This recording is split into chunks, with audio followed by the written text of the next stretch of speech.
India has a long-term plan to build up the semiconductor business in your country. Why and what are you thinking? Three things. First is electronics manufacturing, which was practically negligible 10 years back, is today a significantly large industry. $87 billion. This iPhone 14 that you see is made in India. Its supply chain is shifting to the country. Sector after sector, we are getting from import substitution to export-led growth. So telecom equipment, 3 years from now, India will be a large telecom equipment exporter. All the pieces are well set. Development is very good. A couple of companies have already started exporting to countries like US. So a very large market which requires semiconductor as the basic raw material, item one. Item two, a very competitive talent pool, good talent pool, about 52,000 semiconductor engineers working in the country. And almost all of them are working from legacy nodes to the cutting edge to the SoC, getting the absolutely new optimization in power consumption, all kind of stuff. The latest and really some of the leading edge technologies our people are working, our talent is working. That as the second factor. Third factor, our university system, which is producing about 500,000 engineers every year. We have tailored our project, our entire plan to make sure that this university system generates a significantly large number of talent, and we have committed to develop 85,000 talent over the next 10 years. And within the 1 year of our announcement of our policy, we announced the policy on 1st January of 2022. By now, we have already tied up with 60 universities. We have changed the course curriculum. So all these factors together make it very natural that India should be the destination for semiconductor. And how about financing? How much money is the government putting behind this effort? Government is putting $10 billion. That is just the first tranche. And we fully understand that this is not something which can be done in a quarter or two or a year. This is a long haul. This will require a lot of persistence. This will require lots and lots of effort. And I thank friends like Pat who are guiding us in this journey.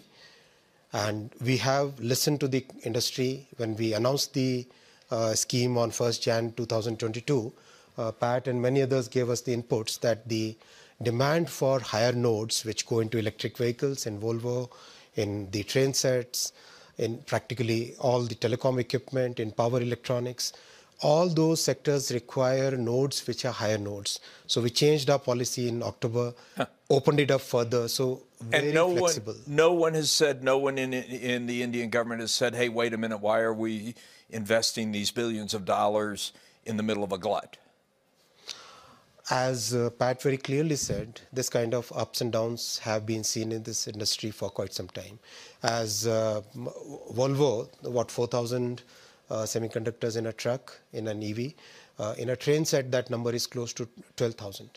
And in train set, we are right on track to become a major exporter in the coming 3 years. So the demand is going to be huge. You're not worried about that. You have no doubt about absolutely the demand. Add one more point here. It took 60 years for the semiconductor industry to grow to $550, $600 billion.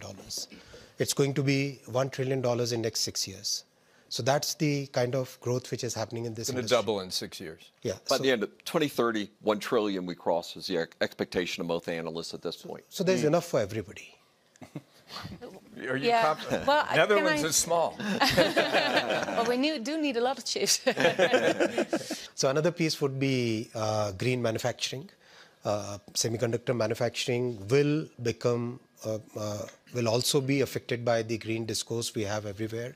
So we in India are very clear that whatever new plants, new fabs that we set up will be served with green energy, will be serviced by green energy. We already have 42% of our energy from green sources, from renewable sources, and we do want to add that advantage to the semiconductor manufacturing also. We have actually addressed that in our policy. That's a very valid point. Close to half the total demand is from the mature nodes. So in our case, in the case of India, Our entire policy supports mature nodes as well as advanced. We think we'll start with the mature nodes. And there is another innovation which is happening, and which is where the design capabilities really come to play, as Pat said.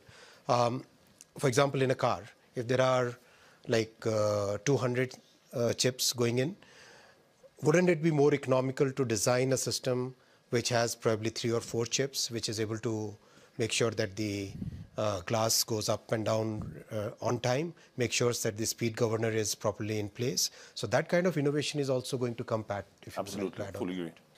And that is where new kind of innovations which come.